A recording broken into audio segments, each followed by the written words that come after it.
More than 70% of the African population is engaged in agriculture, yet the region spends between $30 to $40 billion annually on food import. The continent currently represents a $300 billion food market that is projected to grow to $1 trillion by 2030. Experts believe the opportunities are there, so also the challenges. Sub-Saharan Africa's population is the fastest growing of any region in the world and on track to reach 1.4 billion by 2030. To stay on course for food and nutritional security, agriculture experts say represents a solution if the African governments can do better going forward. The drastic rise in food prices has raised serious concerns about food nutrition security across the world. While a coordinated response is urgently needed at international and regional levels, the effectiveness of country-level response is critical for responding to the crisis. In terms of at least, building the foundation for cultural transformation and development, they all started by providing some sort of stability to price. And this has been the case in North America, Europe, and that is the basic issue that allows the financial institutions to provide funding for agriculture, loans and so on. Given projected increases in global temperatures, which are likely to give rise to longer and more intense droughts, in addition to greater weather variability across parts of sub-Saharan Africa, the risks facing many of the world's most exposed households, those that rely on rainfall agriculture for their livelihood, are more pressing than ever. Drought accounted for an average 36% of all responses between 2002 and 2009. In 2009, the World Food Programme assisted 53 million people in sub-Saharan Africa, spending $2.5 billion, and that accounted for 63% of the World Food Programme's global expenditure that year. By comparison, the consolidated and flash appeal for 2009, which covered all sectors, required over $6 billion for Africa, of which approximately $4.5 billion was received.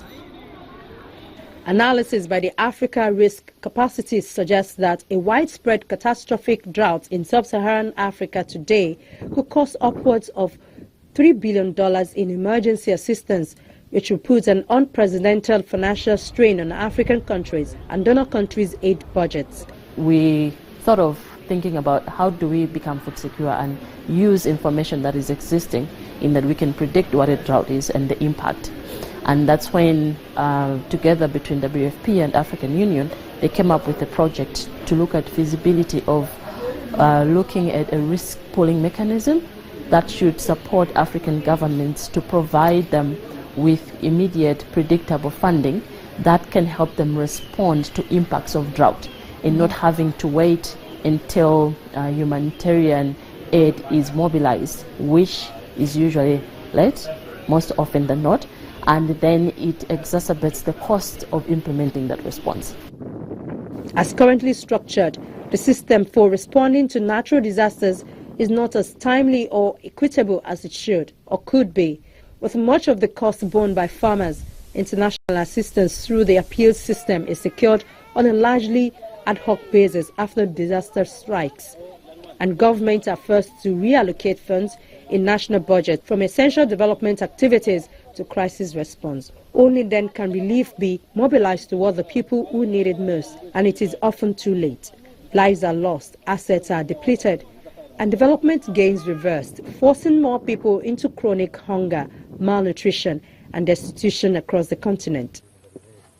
However, by providing this predictable contingency financing to the governments, it was identified that we can cut down on the cost and the impact on the population by assisting them in a timely manner.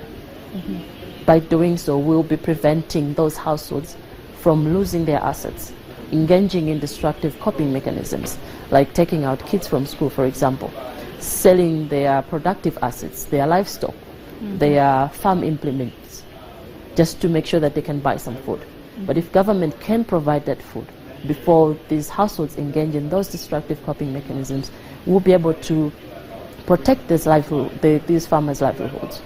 So most of the time, we have noticed that with drought, when aid comes in, we are able to save people's lives but they would have lost their livelihoods by selling all of these implements. So through that history, that's when ministers of finance decided that there should be a feasibility on looking at how can we provide this financing, and that's how ACT came into being created. Contingent funds linked to early warning systems and appropriate contingency plans linked with credible national response mechanisms offer the best solution for delivering more effective and efficient responses to weather shocks in the short term and can facilitate longer-term investment in increasing food security, disaster risk reduction and climate resilience. By shifting away from the old paradigm of treating the effect after a crisis occurs, Africa can move towards effectively managing its risks. Risk transfer itself is new on the continent. There is a similar initiative on the Caribbean, but this is the first of its kind on the continent. So it needs a lot of data. It needs a lot of capacity to go through it, and these have been some of the challenges. And also, eventually, it's a financial transaction that needs the government to pay a premium, and that means we are talking about government being able to find money, being able to prioritize between paying a premium and using the money for something else. Africa remains the world's most food insecure continent, with relatively low levels of agricultural productivity, low rural incomes, high rates of malnutrition, and a worsening of food trade balance. But the trend is changing. This change in trends follows the introduction of the African Union's Comprehensive African Agriculture Development Program, which was created in 2003. A key component of the program is its call for African governments to allocate 10% of national budgets to agriculture and to aim for 6% annual growth in the sector. Countries that adopted the policies not long after its creation have seen productivity in the agri sector rise between 5.9 to 6.7%. The Alliance for a Green Revolution in Africa, which released this report, says that the last 10 years have made a strong case for agriculture as the safest path for sustainable development. If African agriculture grows and prospers, not only will Africa feed itself better, but the whole price of food in world markets are going to be fundamentally different.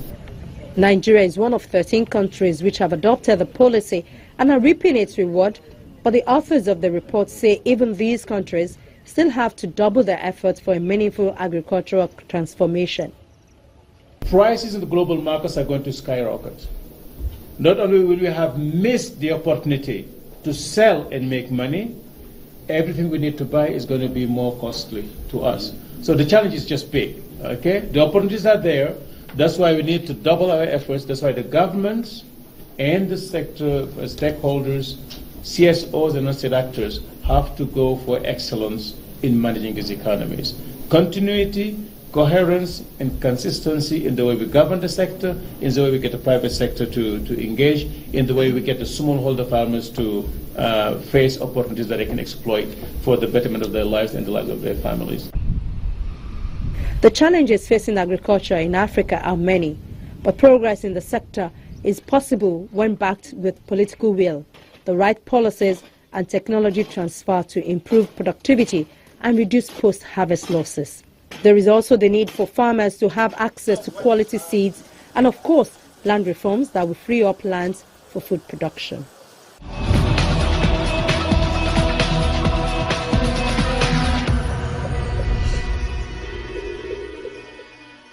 Well, that's our program for today. Thank you for being a part of it. We hope to be back with you next week, but should you have any comment or question, our inbox sfile@channelstv.com is always available. From me, Ayola Kasim, and the rest of the S-File crew, our wish is for you to have the very best of this season and the year 2017. Bye for now.